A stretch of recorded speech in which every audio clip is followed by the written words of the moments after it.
Charlotte. Merci pour cette foule qui nous écoute ce matin. Merci pour l'honneur de prêcher aux hommes et aux femmes de toutes les races. Merci notre Dieu. Reçois l'honneur, la gloire et la puissance dans les noms précieux et puissants de Jésus que nous avons ainsi prié. Amen. Amen. Que le Seigneur bénisse notre équipe de louanges, notre modératrice de ce matin, qui nous ont introduits dans la présence de Dieu. Nous allons continuer ce matin. La fois passée, on a parlé de la tête et le corps, mais ce matin, nous allons parler de l'époux et l'épouse. L'époux et l'épouse. L'époux et l'épouse. Parce qu'on est toujours dans la relation entre l'Église et Christ. Et nous allons lire notre premier verset dans le livre des Corinthiens, chapitre 11, le verset 1 à 3.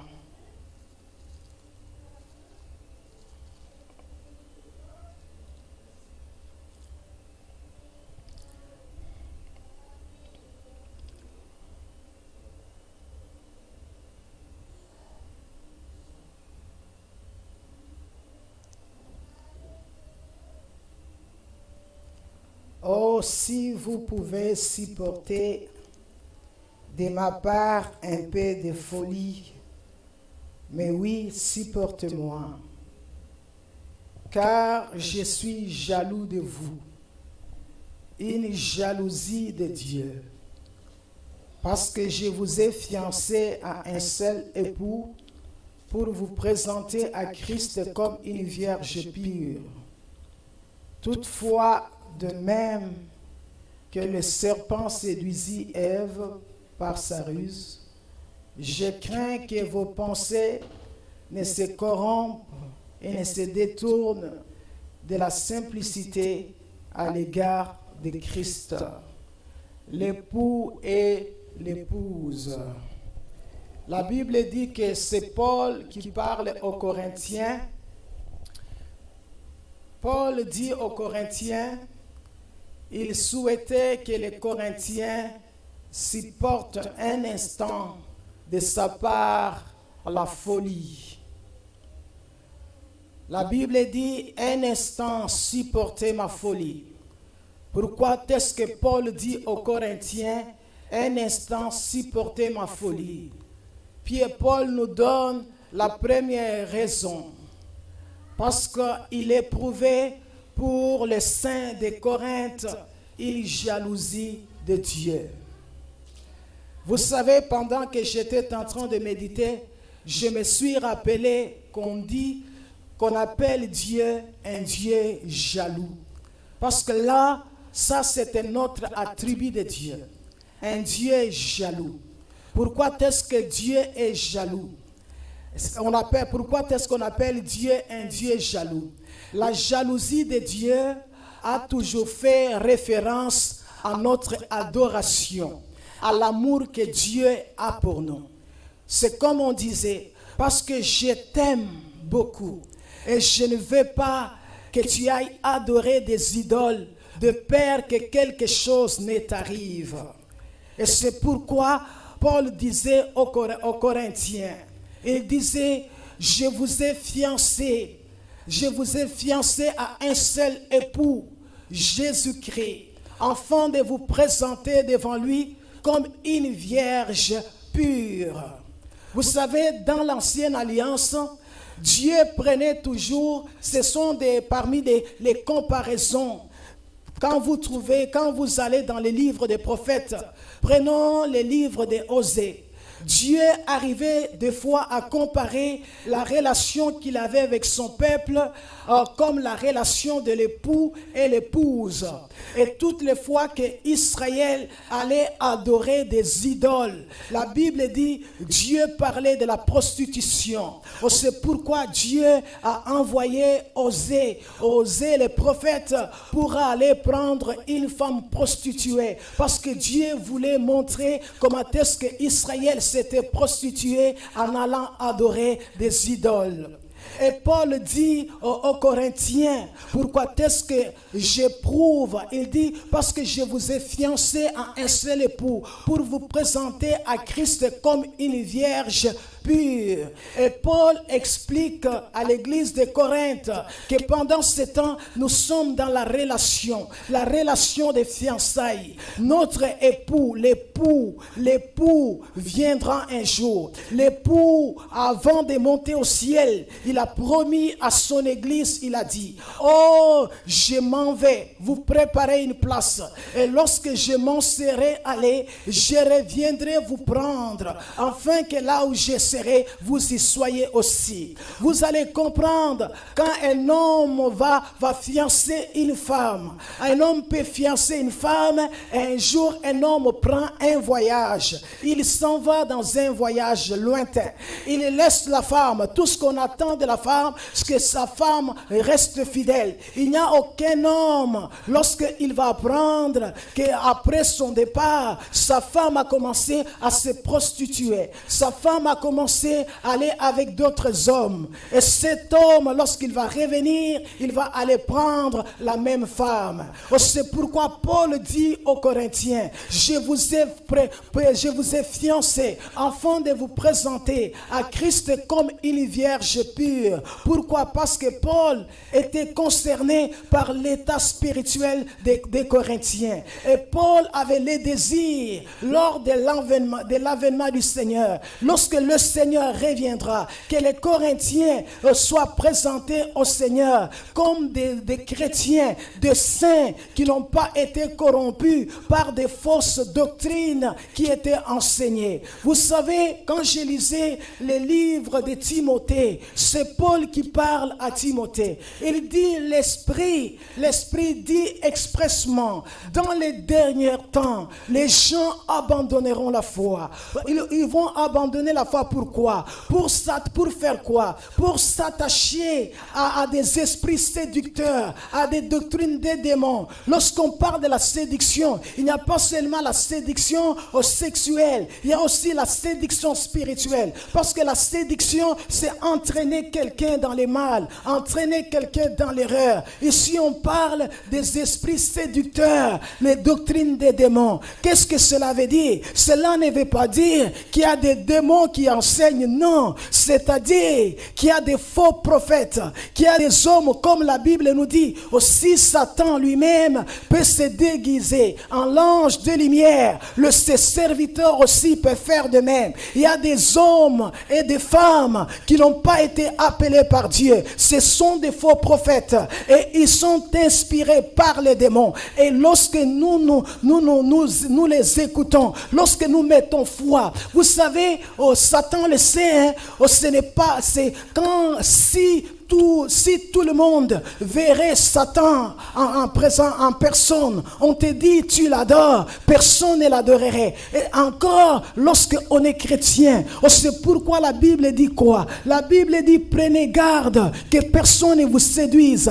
Et c'est pourquoi nous les chrétiens, nous devons être sur nos gardes, de peur à aller s'attacher à des doctrines des démons, des faux enseignements, des enseignements qui ont été inspirés par les démons. Lorsque tu t'y attaches, lorsque tu mets foi dans ces enseignements, c'est comme si tu adores Satan lui-même. C'est pourquoi Paul dit, écoutez, quand tu adores Dieu, on compare une personne qui adore Dieu à la Vierge qui était en Israël, au celle qu'on avait déjà choisie par un homme. La Bible dit, lorsque l'ange est entré chez Marie pour aller annoncer à Marie cette bonne nouvelle, pour dire à Marie, tu seras enceinte tu enfanteras un fils, tu lui donneras le nom de Jésus. La Bible dit, Marie dit, je ne connais pas d'homme, je suis encore vierge. C'est pourquoi l'ange lui a dit, le Saint-Esprit viendra, il te couvrira de son ombre, parce que le saint enfant qui naîtra de toi sera appelé fils de Dieu. Oh, lorsque nous nous attachons à des doctrines des démons, aux yeux de Dieu, c'est comme si nous ne sommes pas vierges, nous ne sommes pas purs, et Satan peut avoir les droits légaux sur nos âmes. Beaucoup de chrétiens vont rater l'enlèvement. Pourquoi? Parce qu'ils ont mis foi dans des faux enseignements. Ils ont mis foi, ils se sont attachés. C'est comme si quelqu'un qui a déjà abandonné la foi. Paul dit, l'Esprit dit expressement, dans les derniers temps, les gens abandonnèrent la foi. Ils s'attacheront à des esprits séducteurs, à des doctrines des démons. Vous ne verrez pas un démon comme ça qui vient te dire, non, je te prêche. Non, comme le Saint-Esprit se sert des hommes et des femmes pour annoncer l'évangile, pour annoncer la vérité. Les démons aussi se servent des hommes et des femmes. C'est ce qui est arrivé à l'église de Corinthe. Et la Bible dit, Paul dit, regardez, vous n'appartenez pas à un autre. La Bible dit, Paul dit, il donne encore la deuxième raison. La deuxième raison pour laquelle l'apôtre Paul pouvait jouer à l'insensé. Il dit la deuxième raison, il donne aux Corinthiens, c'est parce que Paul craignait à ce que les Corinthiens ne se laissent pas séduire et corrompre en s'éloignant de la simplicité et de la pureté de leur adoration à Christ. Paul voulait que les Corinthiens soient tout entiers à Jésus. Paul ne voulait pas que les Corinthiens partagent leur amour avec quelqu'un d'autre. Parce qu'on peut adorer Dieu, on peut être tenté d'aller partager cet amour avec quelqu'un d'autre. C'est pourquoi Dieu a parlé à Israël de ses amants. De ses amants, en parlant de ses amants, Dieu prenait l'image des idoles devant lesquelles Israël allait se prosterner. La Bible nous dit, Paul dit aux Corinthiens, oh, la simplicité, c'est la simplicité de votre cœur. Votre adoration doit être pour Dieu et pour Dieu seul. Aujourd'hui, c'est très difficile de voir combien de chrétiens peuvent partager leur amour avec quelqu'un d'autre. Oh, j'ai commencé à penser du temps d'Élie. Les gens du temps d'Élie, ils ont fait ce que Paul a commencé à reprocher aux Corinthiens. Les Corinthiens, c'est qu'ils ignoraient qu'en écoutant les faux docteurs, qu'en s'attachant aux faux enseignements, ils étaient en train d'adorer le diable. Ils partageaient leur adoration avec quelqu'un d'autre. Pourtant, leur adoration était réservée au Seigneur et au Seigneur seul. La Bible dit du temps d'Élie, le peuple a commis les mêmes erreurs. Lisez l'histoire d'Élie. La Bible dit quoi? Oh, lorsque Akab est allé prendre une femme étrangère, Jézabel. Et la Bible dit Jézabel, parce que Jézabel avait ses dieux.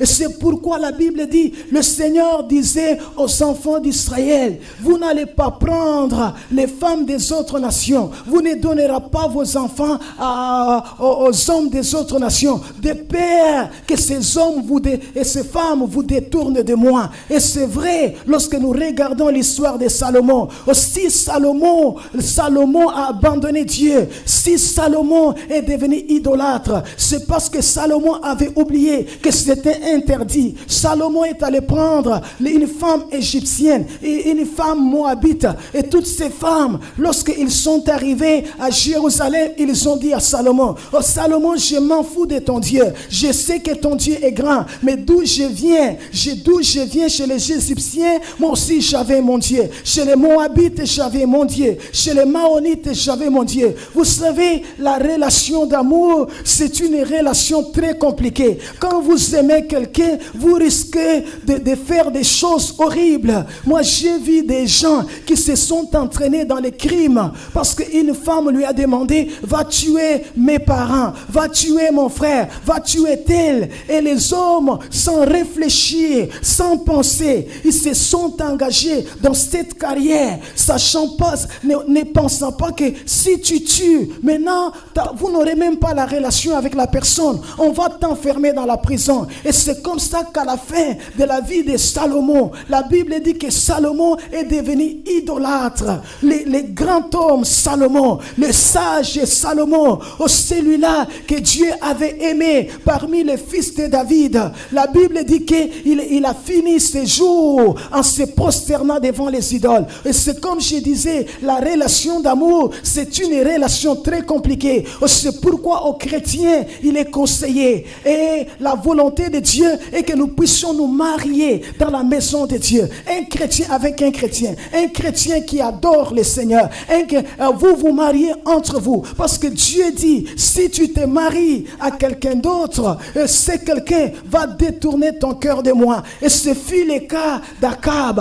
Akab qui connaissait que le Dieu d'Israël était un Dieu tout-puissant. Akab savait que c'était le vrai Dieu. C'était le redoutable Dieu. C'était le Dieu qui couvrait les cieux des nuages, qui préparait la pluie pour la terre. C'était le Dieu qui faisait germer l'herbe sur la montagne. Mais Akab a oublié. La Bible dit qu'en ce jour-là, en Israël, il y avait aussi les prophètes de Baal. Les prophètes de Baal, à tel point que Israël allait les matins dans la maison de l'Éternel et les soirs dans la maison de Baal. C'est pourquoi, quelque part dans la parole de Dieu, la Bible dit on les appelle les clochards, les gens qui clochent de tous côtés. Oh, la Bible dit que lorsque Élie a prié, le prophète a prié, il a dit, oh, pendant 3 ans et 6 mois, c'est très important. Pourquoi est-ce que Élie avait arrêté la pluie? Parce que la Bible dit que les enfants d'Israël, en tombant dans l'idolâtrie, en commençant à adorer Baal, les enfants d'Israël pensaient que c'est Baal, le Dieu de la fertilité. C'est Baal qui leur donnait la pluie. C'est Baal qui amenait la pluie en Israël. Et la Bible dit qu'en ces jours-là, lorsque la pluie s'est arrêtée pendant 3 ans et 6 mois, oh, les enfants d'Israël ont eu le temps de réfléchir. La Bible dit, lorsque Dieu a dit à Akab d'aller se présenter devant, a dit à Élie plutôt, d'aller se présenter devant Akab, parce qu'il va faire tomber la pluie sur la surface de la terre. La Bible dit, ces jours-là, il fallait séparer. Il fallait que les enfants d'Israël sachent que le vrai Dieu, celui qui donne la pluie, c'est le Dieu d'Israël. La Bible dit que c'est comme ça au mont Carmel. Élie, le prophète, a défié les prophètes de Baal. Amenez pour vous votre sacrifice et priez. On va voir si Baal va faire descendre le feu. La Bible dit jusqu'à midi, ils ont commencé à se faire des incisions. La Bible dit que lorsque Élie a pris la parole, le feu est tombé du ciel. Et ces jours-là, Israël est retourné vers Dieu. Mais bien aimé, Jésus a donné sa vie pour nous. Il est le seul qui nous a rachetés. Il est le propriétaire. Il est le seul qui est digne de notre adoration. C'est pourquoi Paul rappelle ses lecteurs. Il rappelle quoi? L'histoire de qui? De Ève. Pour dire, souvenez-vous de Ève dans les jardins d'Éden. Comment est-ce que le serpent a séduit Ève? C'est par ruse. Le serpent est allé dire à Ève, est-ce que Dieu avait réellement dit? Dieu avait réellement dit que vous ne mangerez pas le fruit de la connaissance du bien et du mal. Les jours Dieu a-t-il réellement dit? Ça d'abord, c'est le doute. La Bible dit que lorsque vous lisez la réponse d'Ève, vous allez comprendre là où avait commencé le problème d'Ève. C'est comme le problème de Saint de Corinthe.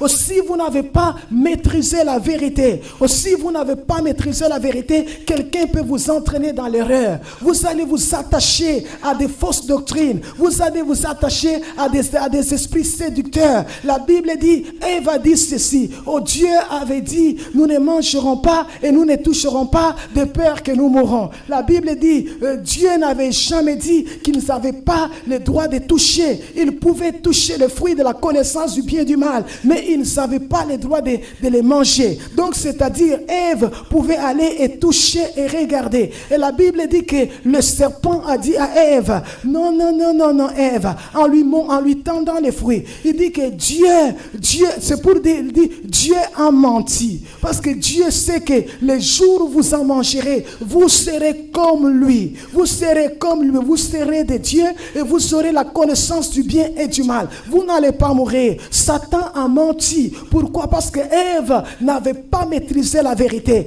C'est Adam qui avait la vérité. Aussi Ève avait maîtrisé la vérité. Aussi beaucoup de chrétiens aujourd'hui, à cause de l'ignorance, le manque de la maîtrise de la vérité, ils peuvent s'attacher à n'importe quoi. J'ai parlé un jour à quelqu'un, la personne a commencé à me dire, oh, il y avait une femme quelque part. Oh, cette femme était fiancée.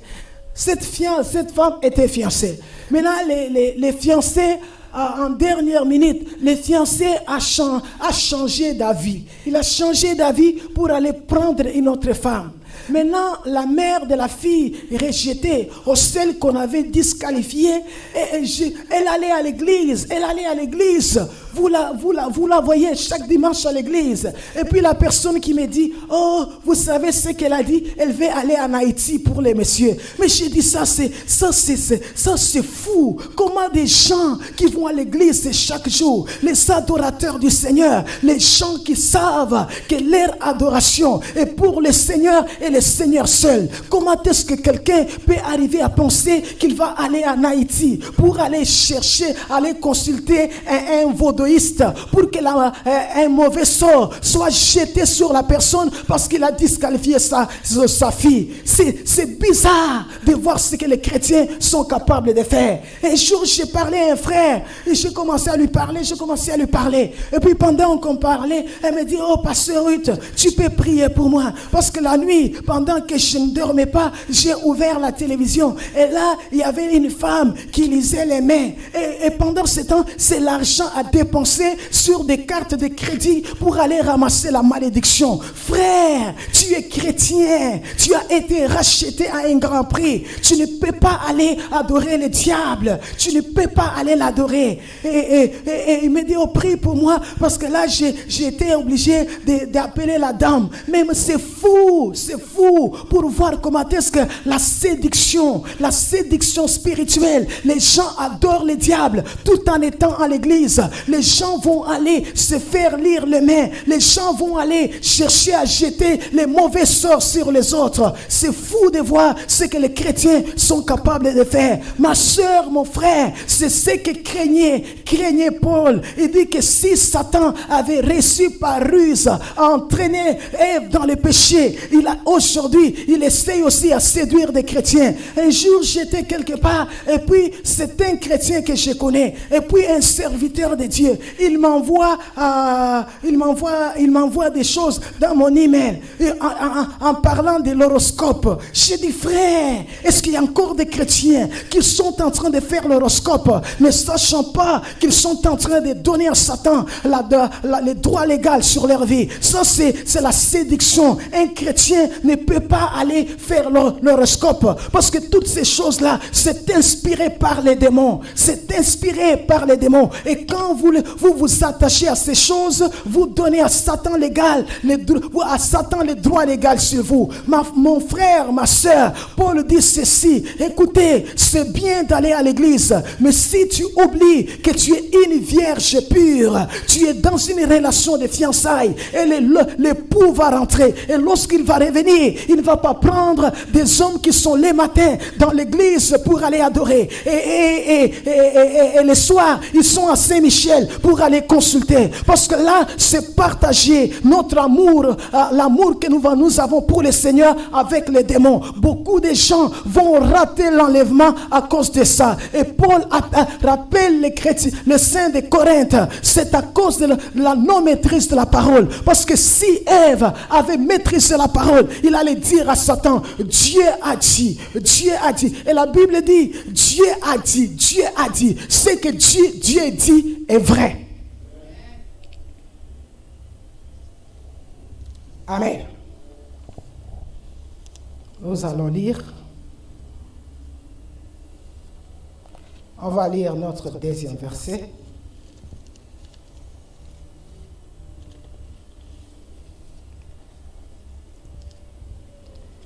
Dans Éphésiens.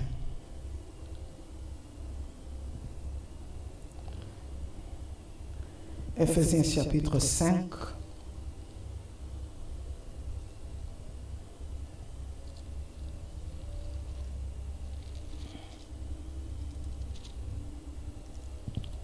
Ephésiens chapitre 5, nous allons lire les versets 24 à 33. On peut même commencer à partir de 22. Femmes, que chacune soit soumise à son mari comme au Seigneur. Car le mari est le chef de la femme, comme Christ est le chef de l'Église, qui est son corps, et dont il est le sauveur. Or, de même que l'Église est soumise à Christ, les femmes aussi doivent l'être à leur mari en toutes choses. Mais que chacun, Marie que chacun aime sa femme, comme Christ a aimé l'Église, et se livre lui-même pour elle, afin de la sanctifier, en la purifiant, en la lavant par l'eau de la parole, pour faire paraître devant lui cette Église glorieuse, sans tache ni ride, ni rien de semblable, mais sainte et irréprochable. Verset 28. C'est ainsi que le mari doit aimer sa femme comme son propre corps. Celui qui aime sa femme s'aime lui-même, car jamais personne n'a haï sa propre chair, mais il la nourrit, il en prend soin, comme Christ le fait pour l'Église. Comme Christ le fait pour l'Église, parce que nous sommes membres de son corps.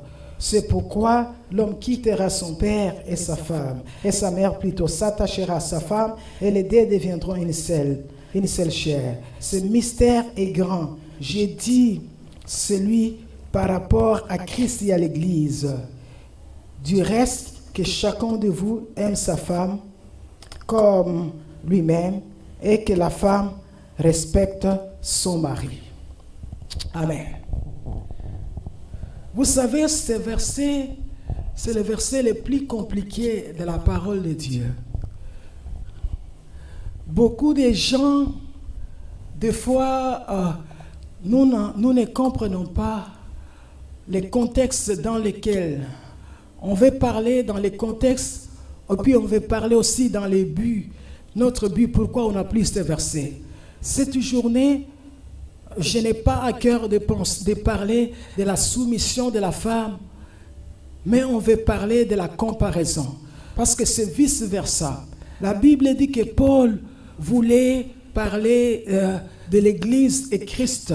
C'est pourquoi il a pris cette métaphore, la comparaison. La comparaison, il compare la relation de l'homme à la femme et de Christ à l'Église.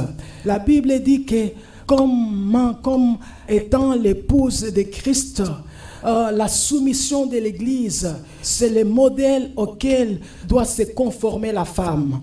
Et pas seulement la soumission de l'Église, mais aussi l'amour de Christ envers l'Église et les modèles auxquels doit se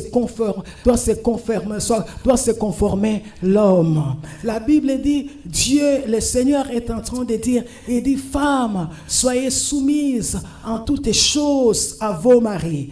En quoi? À savoir des choses qui sont conformes à la volonté de Dieu, des choses qui sont en accord à la volonté de Dieu.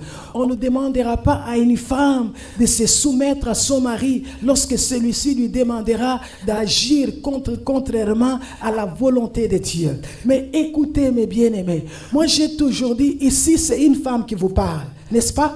Vous êtes là, vous êtes d'accord avec moi? C'est une femme qui vous parle, ok? Je suis une femme qui vous parle. Mais écoutez, on va entrer dans le contexte. La Bible dit ceci.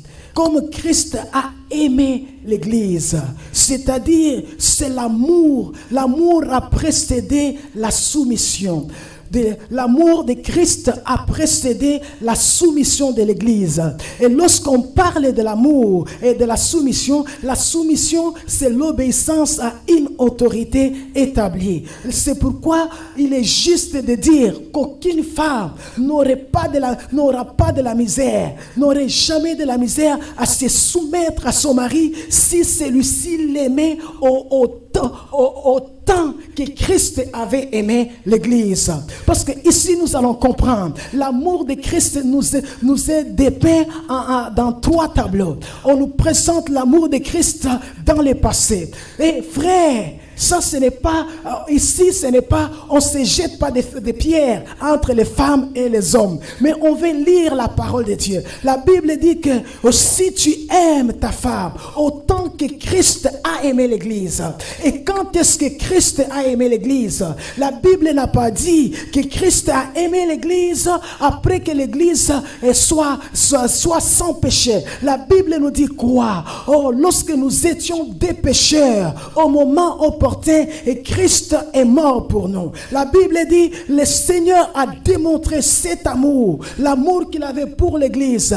Il a démontré en se livrant pour elle. La Bible dit, il se livrait comme une offrande et un sacrifice de bonne odeur. Pour dire ceci, un homme qui demande à sa femme, sois soumise, mais tu es femme, sois soumise. Non, on n'a pas encore compris. Commence à aimer ta femme. Parce que si la vie de l'homme est un sacrifice, et un perpétuel sacrifice, j'entendais même des gens qui disaient, les jours elle va faire de bonnes choses, je vais l'aimer. Jésus ne nous a pas aimés lorsqu'on avait fait, on a fait de bonnes choses. La Bible dit, nous étions des pécheurs, des rebelles, des gens qui haïssaient Dieu, des gens qui la Bible dit, nous étions ennemis de Dieu. Et la Bible dit, celui-là, la Bible dit, ce n'est pas n'importe qui. La Bible dit, l'amour de Dieu. Jésus n'avait pas regardé son intérêt. Il a regardé l'intérêt de l'Église. Il a regardé, il s'est rabaissé. Il a pris la forme d'un serviteur. Il est venu mourir à la croix. Est-ce qu'il y a-t-il un homme qui a déjà posé un seul geste d'amour? Parce que l'amour, si les hommes comprenaient ça, ils vont seulement aimer leur femme. Tu l'aimes autant que Christ a aimé l'Église. La Bible dit pour la première fois, l'amour nous est dépeint dans le passé. Dans le passé, il a été victime expiatoire, faisant allusion de sa mort à la croix. La Bible dit, c'est à cause de ce prix élevé. Ce n'est pas n'importe quel prix que Jésus a payé. Jésus a payé le prix de sa vie pour nous dire, écoutez, l'Église, vous n'avez pas de choix que de se soumettre à moi. D'ailleurs, c'est ça notre objectif dans ce message. On ne voulait pas parler de la soumission de la femme. On veut parler de la soumission de l'Église. Parce que l'amour de Jésus nous a rendu, c'est-à-dire nous marchons chaque jour avec une dette morale. Pourquoi à un seul Seigneur je ne peux pas obéir? Pourquoi à un seul Seigneur je ne peux pas me soumettre? La Bible nous dit pas seulement dans le passé que Jésus nous a aimés. La Bible dit dans le présent. La Bible dit il est en train de la sanctifier, son Église, en la purifiant par l'eau de la parole. Qu'est-ce que cela veut dire? Dans un mot simple, la vie des croyants est purifiée par l'écoute de la parole et l'obéissance qu'il leur porte. Parce que Jésus un jour, dans Jean 15, lorsqu'il a parlé aux disciples, il les regarde. Il dit ceci, il dit, regardez, vous êtes purs à cause de la parole que je vous ai annoncée. La Bible dit pas seulement dans les présents, mais dans les futurs, à cause de notre glorification. La Bible dit pour la présenter devant lui, comme une église sans tache, sans reproche. La Bible dit que la sainteté, la perfection de l'église va atteindre son point culminant. La Bible, c'est pourquoi la fois passée, on a dit ceci. Dieu, l'intérêt que Dieu porte en nos corps, ça ne s'arrête pas les jours de notre mort. Parce que la Bible dit, Dieu a promis que lui qui avait ressuscité Jésus d'entre les morts, il ressuscitera tous les croyants d'entre les morts. Il ressuscitera, il rendra les croyants, les corps des croyants semblables au corps glorifié de son Fils. Pour dire que dans l'éternité, nous ne serons pas des esprits sans corps. En ce jour-là, notre âme et notre esprit seront réunis avec notre corps glorifié. Regardez l'amour de Dieu. Le Seigneur n'a pas manifesté seulement dans le passé, dans le présent, dans le futur. La Bible nous dit quoi? La Bible dit, Paul est en train de dire, il dit ceci. C'est très important. Là, c'est très important. Il dit, pour faire paraître cette église glorieuse, sans tache ni ride. Maintenant, il revient aux hommes, il dit, c'est ainsi que les maris, c'est ainsi que le mari doit aimer sa femme, comme Christ, comme son propre corps. Parce que nous, l'église, nous sommes le corps de Christ. Nous sommes unis avec Christ dans une vie commune. Lorsque l'église souffre, la tête aussi. C'est pourquoi, lorsque Paul a commencé à persécuter l'église, le Seigneur l'a rencontré sur le chemin de Damas. Le Seigneur ne lui a pas dit, Paul, pourquoi persécutes-tu l'église? Il dit, Saul, pourquoi me persécutes-tu? Parce que nous sommes dans une vie commune. On sait que ressent l'église, le corps les ressent aussi. C'est pourquoi la Bible dit que c'est ainsi que le mari doit aimer sa femme comme son propre corps. Parce que la Bible dit que celui qui aime sa femme aime sa propre chair. Parce que la Bible dit que les deux deviendront une seule chair. La Bible dit les deux deviendront une seule chair. Prenons d'abord le corps de quelqu'un. Lorsque nous naissons avec cet instinct. Un instinct de prendre soin de mon corps. Un instinct de l'habiller. Un instinct, l'instinct de faire quoi? De l'habiller. Instinct de le baigner. Instinct de le protéger contre la souffrance. L'instinct de le protéger contre les conforts. Si tout le monde naît avec l'instinct de protéger son corps, la Bible nous dit quoi? C'est comme ça que les maris doivent aussi, protéger leurs femmes. Ils doivent les aimer. Ils doivent éviter que la femme souffre. Parce que la femme, c'est ton corps. C'est ta chair. Si tu l'aimes, si tu prends soin de ton corps, si tu ne t'es jamais puni, si tu ne t'es jamais humilié, si tu ne t'es jamais fait du mal, aussi, les gens sont comme ça. Il peut prendre quelque chose. Quand celui il a commis l'erreur, il prend l'assiette, et il fait tomber l'assiette. L'assiette est tombée. Et puis, oh, c'est par accident je l'ai fait. Il se comprend. Mais quand c'est l'autre, on ne le comprend pas. Non, la Bible dit quoi? Le Seigneur, c'est ce que le Seigneur fait de l'église. Le Seigneur prend soin de nous. Le Seigneur nous protège. Le Seigneur nous habille. Le Seigneur nous nourrit. Le Seigneur nous équipe. Le Seigneur nous protège. La Bible nous dit parce que nous sommes membres de son corps. La Bible dit, le Seigneur n'a jamais humilié l'église. Le Seigneur n'a jamais fait du mal à l'église. Le Seigneur n'a jamais insulté l'église. La Bible dit, il a pris sa vie. Lui qui était le Seigneur, il s'est rabaissé. Il a donné sa vie en sacrifice. C'est pourquoi nous n'avons pas de choix que de l'aimer. Parce que là où il y a l'amour, le Seigneur dit, c'est Jacques qui dit, nous l'aimons parce qu'il nous a aimés les premiers. Et c'est pourquoi quand vous lisez la Bible, on n'a pas dit à la femme, ma femme aime ton mari. Pourquoi? Parce que le Seigneur a dit aussi, il a dit, celui qui a mes commandements et qui les garde, c'est celui-là qui m'aime. Et celui-là qui m'aime, il sera aimé de mon Père. Je l'aimerai. Donc la soumission de la femme à l'homme, c'est ça la preuve de son amour. Mais d'abord, l'amour doit précéder. Pas n'importe quel amour. L'amour du Seigneur était inconditionnel. Il n'a pas aimé des justes. Il a aimé des pécheurs. L'amour du Seigneur, il était immérité. On ne méritait pas cet amour. La Bible dit, il nous a aimés. L'amour du Seigneur était immesurable. On ne peut pas mesurer cet amour. Ça dépasse l'entendement de l'homme. Vous ne pouvez pas comprendre comment un juste pouvait accepter de venir mourir sur la croix, sur les bois infâmes, prendre notre place à la croix pour que ce matin nous soyons appelés des justes, pour que nous ayons une nouvelle identité. L'amour du Seigneur était inégal et sans pareil. Et la Bible dit, c'est ainsi que l'homme doit aimer. S'il y a un homme sur la terre qui arrive à faire ça, l'amour comme le Seigneur, on dit l'amour comme le Seigneur et la soumission de l'église au Seigneur comme la soumission de la femme à l'homme. Et c'est pourquoi ce matin, comme je vous disais,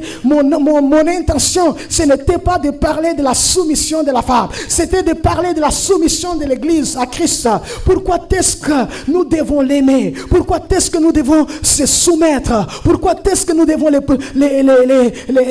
l'obéir? Il n'est pas comme des hommes qui sont méchants, qui humilient leurs femmes, qui ne les ont jamais aimées, mais qui chantent toujours. On a dit, la Bible a dit, les femmes vous devez être soumises, mais les maris, tu dois m'aimer comme Christ a aimé l'Église. Mais lui, il a démontré cet amour. Il a donné sa vie. Et ça, pas seulement, il a donné sa vie. Il nous a préparé un avenir meilleur. Et sur la terre, il nous a garanti la victoire. La Bible dit, on s'est poussé par l'amour qu'il a pensé avant de monter au ciel. Il a dit à Pierre, à Jean et à Jacques, attendez la promesse du Père. Parce qu'il dit, je ne vous laisserai pas orphelin. Je ne vous laisserai pas orphelin. Je prierai le Père. Parce que sans le Saint-Esprit, c'était comme si il les abandonnait des orphelins, sans père et sans mère. Il dit, je vous enverrai un autre consolateur. Lorsqu'on parle d'un consolateur, on peut consoler que celui qui est dans la souffrance,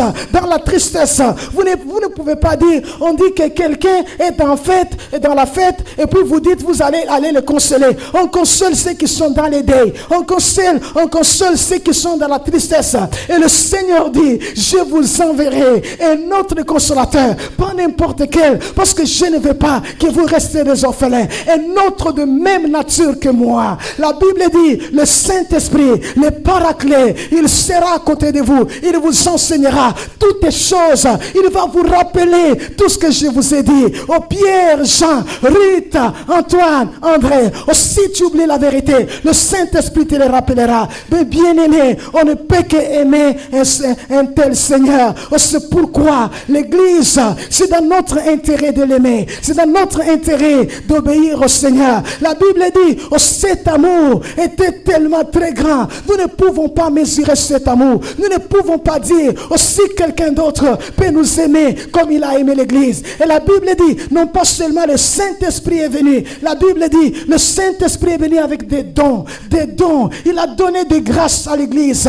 Le Seigneur savait qu'on n'était pas capable de vivre une vie chrétienne sans le Saint-Esprit. Le Seigneur savait qu'on n'était pas capable de le servir dans la dimension dans laquelle il nous entendait. Nous avions besoin des dons. La Bible dit, il a pensé même au gouvernement de l'Église. Il a donné les 5 ministères qu'on appelle les ministères de gouvernement avec un objectif, comme dit Paul, mettre le saint. On dit, il a donné les 5 ministères pour le perfectionnement des saints, pour que le saint soit perfectionné, pour que le saint soit équipé, pour que le saint soit réparé, pour que le saint soit changé, soit transformé, pour que le saint soit mis dans l'état d'accomplir le ministère. Non pas seulement il nous a donné des parents physiques, parce que le ministère de gouvernement dans l'église, comme on disait la fois passée, le leadership est le cœur d'un père. Jésus a pensé à ça. Et la Bible dit, il nous a donné des grâces différentes. Il nous a donné des dons pour que l'église aille de l'avant. Mais bien aimé, écoutez, je vais vous dire quelque chose. C'est la place la plus privilégiée que Dieu n'a jamais donnée à un peuple avec qui il était en alliance. Lisez l'histoire d'Israël. La Bible dit, Dieu, ce sont des images que Dieu prenait. Il prenait des images lorsqu'il parlait de la relation entre lui et Israël, comme la relation de l'époux et l'épouse. Et lorsque Israël allait adorer des idoles, Dieu parlait de la prostitution. Dans l'ancienne alliance, on n'a jamais parlé d'une épouse de Dieu. Ça n'existe pas. Mais dans la nouvelle alliance, vous savez, comme notre bien-aimé, le pasteur Marcelo qui disait, c'est le niveau de consécration le plus élevé. Mais moi, je vous dis ce matin que c'est la place la plus privilégiée qu'on peut donner à quelqu'un. Parce que vous savez, un serviteur ne sait pas ce que fait son maître. On peut avoir des serviteurs, ce sont des gens, nos employés qui nous servent. C'est correct et c'est bien. On peut avoir des amis. Je lisais un jour l'administration de David. On a dit comment David avait organisé son administration. Mais j'aimais quelqu'un qu'on appelait l'ami du roi. C'est cet homme-là qui a déjoué le plan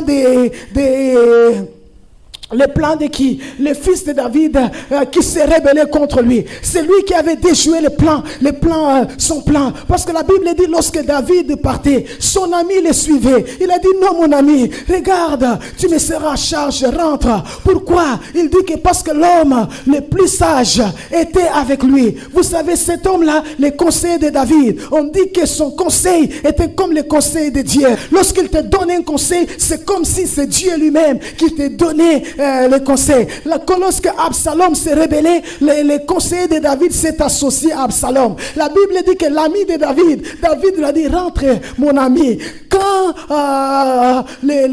mon conseil là va donner un conseil à Absalom, toi tu vas déjouer ce conseil là. Et tu vas envoyer des gens pour m'avertir. La Bible dit que c'est comme ça. Et c'est comme ça l'ami de David, lui dans l'administration de David, on l'appelait l'ami de David. Et lorsque le conseil de David a donné un conseil, lui il a déjoué ça. Il a envoyé même des gens pour aller avertir David. Mais la Bible dit David avait Bathsheba. David avait qui? Avait Abigail. C'était ses épouses. C'est pour dire, nous avons la place la plus privilégiée. Vous savez, on peut partager tout.